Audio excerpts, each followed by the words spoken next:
I have two questions. The first one is regarding a personal issue. My daughter is actually in a GT Center program, and we live in a neighborhood where our home school does have a GT Level 4 program.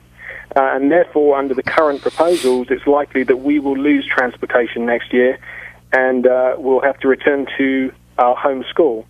Now, I understand the idea behind this, but my thing is that when my daughter first decided to go into this GT program, it was a very difficult decision.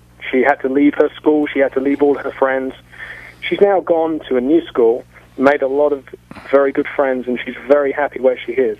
And when we went into this, we went into it believing that we would have transportation. That was what we were told, that transportation would be provided to go to the center school.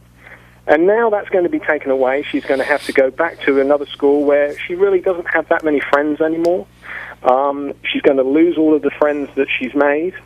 And it really feels like we are being singled out as a group that doesn't really have a very loud voice. Graham, I wondered if you had anything about that. GT is, of course, gifted and talented.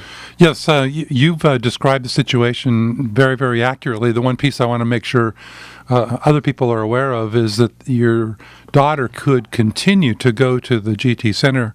The transportation would not be provided, and I recognize then for some families that makes it potentially impossible to get there, but there is that option. And one of the things we genuinely struggle with is in these tight budget times, do we continue to provide the multiple options for people, i.e. buses to different places, and at the expense of that, then we really have to cut back the number of teachers or increase the class size. And that's what people are on. The trade-off is basically that. And so people are saying, no, let's not increase class size. Let's focus on kind of the core offerings for people and not spend money on options 3, options 4, options 5 for different people. So you're not the only person facing that.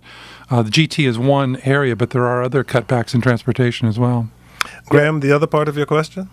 Well, the other part is really about the increase in taxes. I mean, on a personal level, and I think a lot of people I've spoken to, I would be more than happy to pay whatever it takes to make sure that there were no cuts. So I wanted to know exactly how much would it cost each and every one of us? How would it be collected in order to ensure there are no cuts? And how could we guarantee that that money actually went into the Fairfax County school system? Because one of the worries that you hear a lot of is, well, we'll pay a lot of extra tax, but it actually won't go to what we wanted it to go towards.